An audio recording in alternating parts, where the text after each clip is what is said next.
Bendito sea el nombre del Señor. Bien, me alegro de estar con vosotros y poder compartir un culto que yo parece como que ya fuera de la casa. Yo sé que a veces lleváis toda la semana de visitas y que los predicadores, los pobres, a veces no podrán ni predicar. Pero bueno, yo soy como un comodín. A mí me aguantáis. Y yo me alegro de veros. Mire, hay muchos zaqueos que tratan de trepar el árbol para ver a Jesús. Pero hay otros que trepan el árbol para ser vistos por los demás. Mira a ver cómo trepa, mira a ver cómo caminas. Si lo haces para ver a Jesús o para que los demás nada más que te vean a ti. Que Dios nos ayude.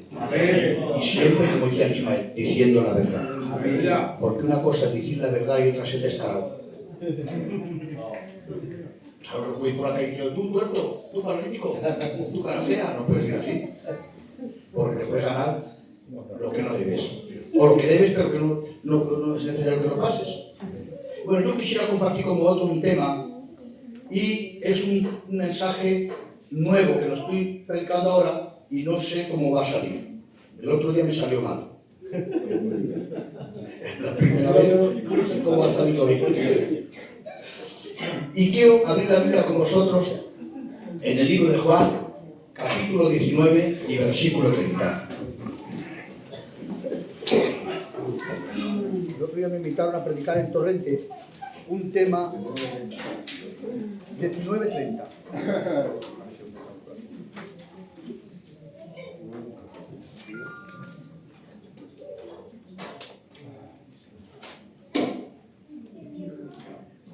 Cuando Jesús hubo tomado el vinagre, dijo, consumado es. Amén. Cierra tus ojos un segundo nada más. Dios del cielo, en el nombre de Jesucristo tu Hijo, quisiéramos llegar, Señor, ante tu presencia. Y que tu presencia, Señor, nos invada, Señor, y nos llene de ese amor y de esa gracia. Amén. En el nombre de Jesucristo. Amén. Pueden tomar asiento. Miren, para poder introducir esto, estamos hablando de casi la penúltima palabra de la cruz. Hay dos últimas palabras que me tocó predicar, que es consumado es, y en tus manos encomiendo mi espíritu. Nuestro hermano Ismael estuvo predicado un día, dos antes, y yo 2 días después del domingo. Y yo quisiera un poquito aclarar esta palabra, porque la palabra, lo que quiso decir Jesús en la cruz, cuando dijo consumado es. Fíjense, yo voy a leer un escrito que he hecho aquí. En el texto griego, consumado es una palabra sola, no son dos palabras, que quiere decir tetelestai. Fue un grito triunfante con significado. Él no quiso decir simplemente que su vida terrenal había terminado. Él quería decir que la obra que el Padre le había dado que hacer estaba ahora terminada. La palabra griega consumado es tetelestai, era usada en diversas connotaciones. Era usada cuando una deuda quedaba pagada, totalmente saldada, o cuando un siervo completaba la tarea encomendada por su amo. Quería decir completado, pagado, terminado, acabado, cumplido, concluido, hecho, completo y pagado.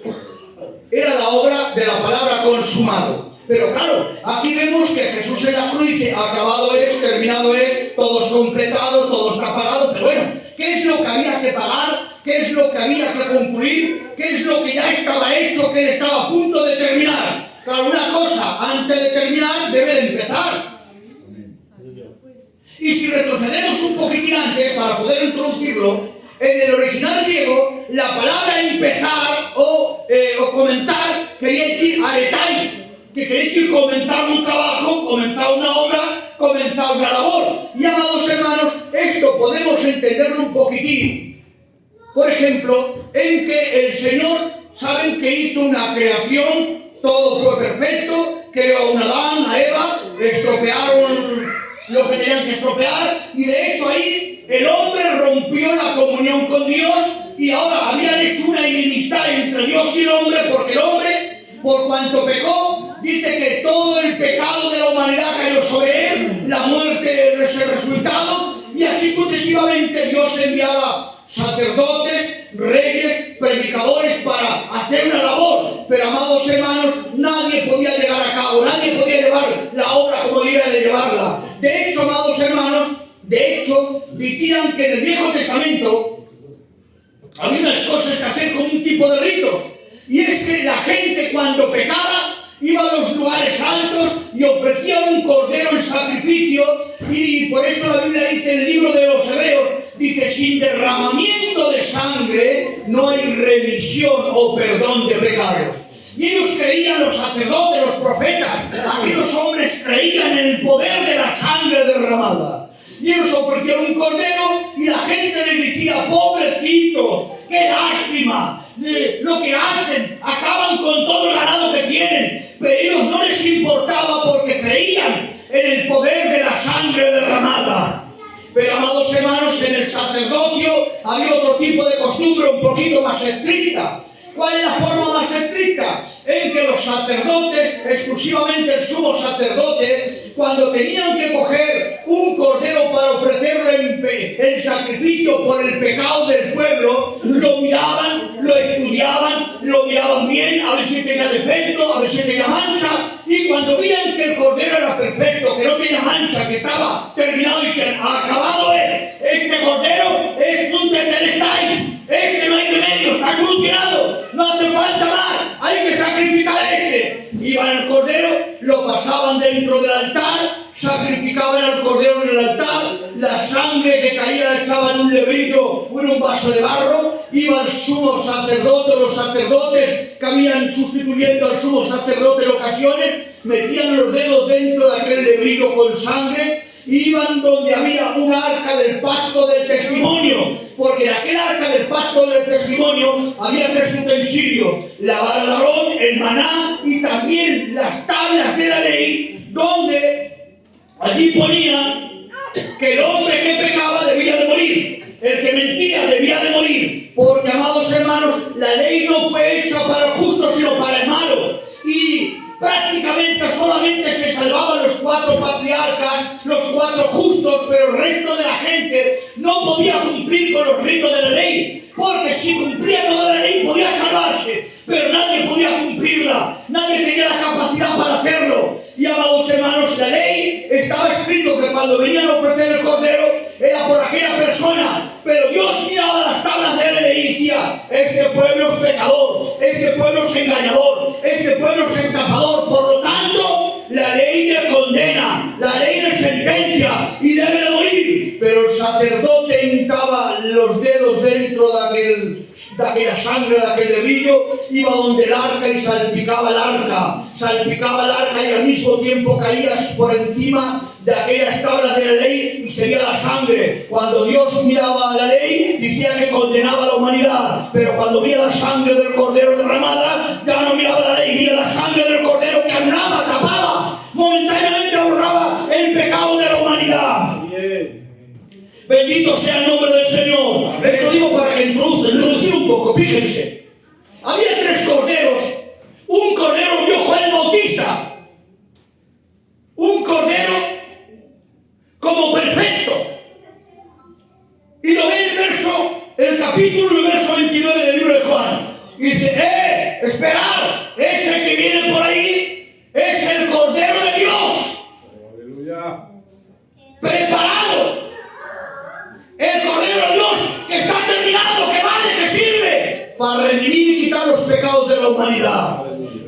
Juan el Bautista lo ve como un cordero perfecto, pero en cambio Isaías en el capítulo 53 lo ve como un cordero mudo. Y dice, he aquí como un cordero mudo fue llevado al matadero. Es que si mi Cristo habla, ni que lo crucifique.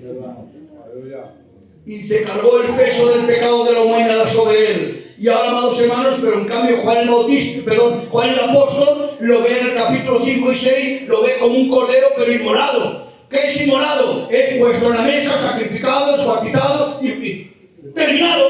Y lo ve muerto, pero lo ve de pie. Bendito sea el nombre del Señor. Bendito sea el nombre del Señor. Y ahora quiero ir un poquito más y lo dejo ahí, luego empezar un poquito. ¿Cuál era la obra, la misión que Cristo debía determinar? La misión que Dios le dio a Cristo, primero, reconciliar al mundo con Dios. La primera labor. Por esto dice el libro de Corintios, porque Él nos dio el ministerio de la reconciliación, para reconciliar al mundo con Dios. Bendito sea nuestro Dios. Era la voz de Cristo reconciliar. ¿Y de qué forma lo reconcilió? Pues ya seguimos nosotros toda la historia, entre ellas el sacrificio de la cruz. Segundo, reconciliar al mundo con Dios. Jesús vino a restaurar la relación rota entre la humanidad y Dios debido al pecado. Había una relación rota y Él quiso unirlo, quiso juntarlo. ¿Y de qué forma? Lo vemos que en la cruz. En la cruz Él vino en semejanza de carne, carne de pecado, para condenar al pecado en su propia carne. Y amados hermanos, al que no conoció pecado, fue hecho pecado por nosotros.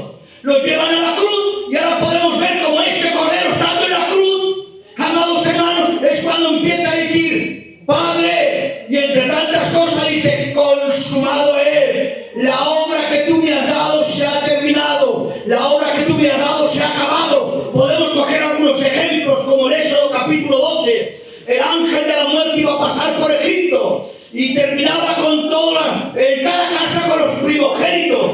Pero cuando pasaba por la casa de algún hebreo, se daba cuenta que en la parte alta del dintel o bien en la puerta habían degollado un cordero, lo habían manchado con sangre. Y cuando llegaba allí ya no se atrevía, tenía que pasar de largo, porque aquello era la verdadera Pascua cuando empezó. Y amados hermanos, la Pascua quiere decir pasar, que quiere decir pasado.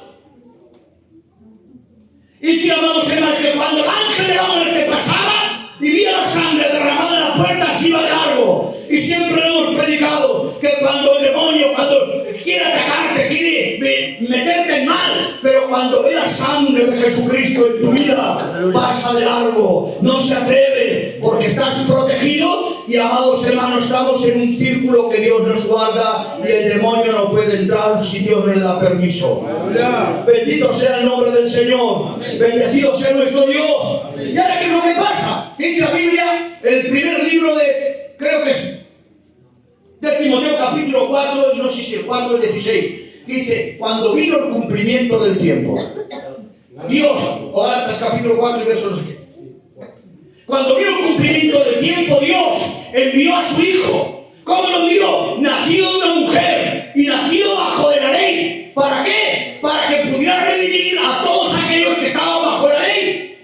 Y amados hermanos, ¿qué es lo que pasaba? Que cuando el hombre pecaba, había un acta que se iba realizando, pero ese acta no lo hacía el demonio, porque el demonio no tiene ni parte ni suerte con nosotros, sino que había un acta. Cada pecado que nosotros cometíamos se iba escribiendo, y había un acta que hacía la ley, porque los pecados que nosotros hacíamos quebrantaban la ley. Y ahora, amados hermanos, ¿qué es lo que pasaba? Que el acta nos era contrario, porque allí ponía que nosotros teníamos que morir, que éramos los culpables. Pero, amados hermanos, Cristo fue el sustituto, el que ocupó nuestro lugar en la cruz, porque había que buscar una persona exenta de pecado que recibiera la paga del pecado culpable y al mismo tiempo nos trayera liberación y así fuésemos justificados, aunque el castigo fuese sobre él. Él recibió el peso del pecado de la humanidad en la cruz. En el capítulo 53 se hizo pecado, cargó las enfermedades, cargó los dolores, es decir, que él ocupó nuestro lugar y estando aquí en la cruz, amados hermanos,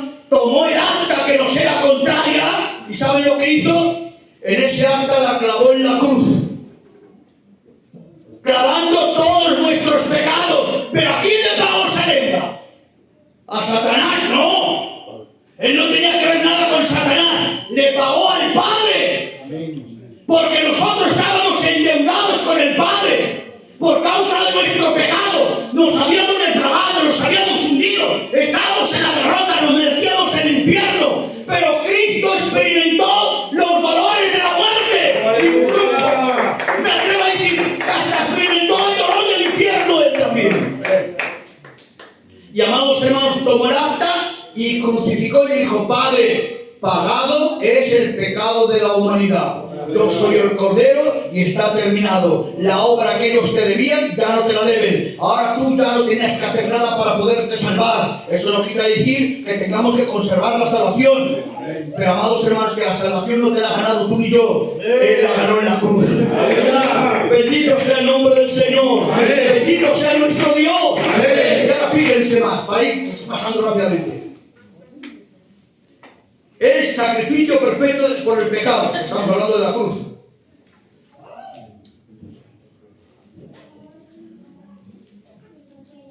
La cruz se podía imaginar. Solamente la crucifixión, o la ¿cómo se llama? La crucifixión. Pues solamente se hacía en Cartago, en Persia y en algunos lugares más. Y por último se acopló en Roma y se aplicó también en Judea. Porque solamente eran los condenados a los malditos, y por esto dice la Biblia, maldito todo aquel que es colgado en un madero. Y Cristo ocupó nuestro lugar y fue colgado en el madero y fue maldito, sí, maldito por cada uno de nosotros. Pero fíjense aún más. Tercer trabajo de Jesús. Revelar al Padre. Jesús mostró el carácter, el amor y la verdad. Este era un trabajo que empezó, por eso ese pasaje que dice, a los suyos vino y los suyos no le recibieron. Estaba diciendo, a su labor, a su trabajo, a su misión vino. ¿Cuál era su misión? Revelar al Padre, a la gente, a la humanidad, darnos a conocer a nosotros al Padre. Por eso le preguntaron, muéstranos al Padre y nos basta. Dijo, pero hombre, Felipe, tanto tiempo que estoy con vosotros, todavía no me habéis conocido, porque por medio de la muerte de Cristo se reveló la naturaleza de Dios. Se reveló el amor de Dios, se reveló la justicia de Dios, se reveló la misericordia de Dios, se reveló el perdón de Dios y se reveló el sacrificio de Dios. Por eso dice, de tal manera amó Dios que entregó. ¿Qué quiere decir? Que si Cristo nos entrega, el amor de Dios no se revela. Por eso somos el resultado de la muerte de Jesucristo. Amén. Cuarto punto, establecer el nuevo pacto. A través de su muerte se inauguró una nueva relación entre Dios y la humanidad, basada en la gracia. Quinto, vencer el pecado, al diablo y a la muerte. Su muerte y su resurrección aseguran la victoria de Cristo, pero también la nuestra. Y ahora, para terminar, Cristo muere en la cruz. Y cuando muere en la cruz dice, Padre, en tus manos encomiendo mi espíritu. Fíjense, está muriendo, aparentemente el Padre le ha dejado, y en vez de guardar rencor, en vez de guardar y decir, me has dejado solo, es la que estoy pasando, no me has echado una mano que no te había pedido, hombre. Pero en cambio dice, Padre, signo de confianza, en tus manos encomiendo mi espíritu. Sigo teniendo paz y muero, pero muero en victoria, porque sigo confiando en que tú eres Dios. Y amados hermanos, estando en la cruz, fíjense, antiguamente, había era judía, una traducción judía, pero que existe también, que cuando las personas morían, había un lugar llamado el Hades. Y ese lugar Hades era como un lugar, un sitio, no sé si es redondo o cuadrado, pero un sitio. Era donde se iban las almas de los que faltaban. Se llamaba el lugar de los descarnados. Y había una gran pared en medio, una barrera, que cuando alguien moría, si era bueno, se iba arriba, y si era malo, se quedaba abajo. Uno se traduce el tormento abajo y otro se traduce el seno de Abraham arriba. Bueno, y todas las personas cuando morían, a un lado o a otro se iban, porque el purgatorio no existe. No existe un limbo donde van a un tercer lugar mientras se redimen. No, esto no existe. Eso es antibíblico. Y Cristo, como todo ser humano, Él tenía un cuerpo, alma y espíritu. Y amados hermanos, cuando Cristo murió, Él también un poquito antes dijo, Padre, no dejarás mi alma en el Hades. Es que esos 3 días que su cuerpo estuvo en el sepulcro, Él tuvo que ir a un lugar.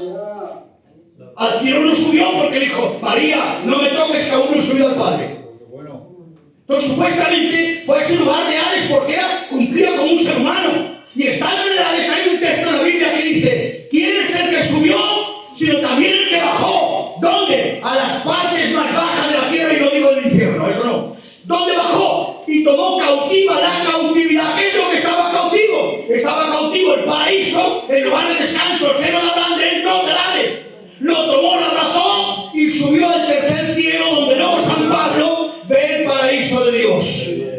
Y ahora se ha quedado solamente el Hades ahí, para la gente que mueren en pecado. Los que mueren en el Señor, que son buenos chicos, se van al cielo, al paraíso. Los otros se van al tormento, esperando el día del juicio, gran trono blanco, para irse al infierno. Y los que se salvan solamente esperando la resurrección del cuerpo para pasar por el tribunal de Cristo y recibir las recompensas. Pero amados hermanos, Cristo aún está en la cruz. Y ahora que está muriendo Cristo, le queda solamente de la hora 9 hasta la hora 6, de las 9 de la mañana hasta las 3 de la tarde, me parece que es. Y cuando ya está muriendo, Satanás le está observando. Y ve la cruz que dice, ya está a punto, ya está. Ya lo tengo en la olla, ya lo tengo en el bote, ya está a punto de acabar, se ha terminado, ya está acabado, no hay solución. Cristo muere y la humanidad se pierde. Y ahora, amados hermanos, Cristo está dando hasta el último suspiro cuando dice: Padre, en tus manos encomiendo mi espíritu. Inclina la cabeza y muere. Y ahora Satanás victorioso: ¡hemos vencido! ¡Demonios! ¡Venid acá! Os voy a dar un trabajo. Vais a ser periodistas. ¿Qué tenemos que anunciar, demonios, Satanás? Anunciar que Cristo ha muerto. La tierra ha quedado sin protección. Ya no hay rey, no hay Dios, no hay solución. Y amados hermanos, el tercer día, cuando Cristo está en la Hades, dice la Biblia: alzaos puertas eternas y reinará o vendrá el Rey de Gloria. ¿Quién es el Rey de Gloria? Jehová el fuerte, el valiente, el poderoso en batalla. Pero el tercer día, Cristo aparece y dice: angelito, Satanás ha dado una noticia a sus demonios, yo también os doy otra. Hacer de periodistas y contrarrestar, decir que Cristo está vivo y que ha resucitado. Por lo cual yo creo mejor la noticia de los ángeles bueno que la de los demonios. Demonios derrotar, pero Cristo salvación. Hay oportunidad. Si alguien se encuentra desalentado, desalejado, Cristo murió en la cruz por ti. Y ese consumado fue para que el pecado se consumió de una vez por todas. Ya no tenemos que sacrificar más corderos, porque si no, alguno acababa con toda la manada. Fíjate, Job dice: cada mañana, cada día se levantaba y ofrecía un cordero a Dios por si alguno de sus hijos habían pecado contra Dios en el corazón. 365 días, 366 corderos. En 4 años acababa 2000 corderos. Claro, y el Señor dijo que eso ya no acabaría. Él se ofreció una vez por todas, amados hermanos. Y ahora digo yo: esperar que Cristo venga por nosotros. Este es el técnica que tenía. Espero haberos hecho bien y que Dios os guarde.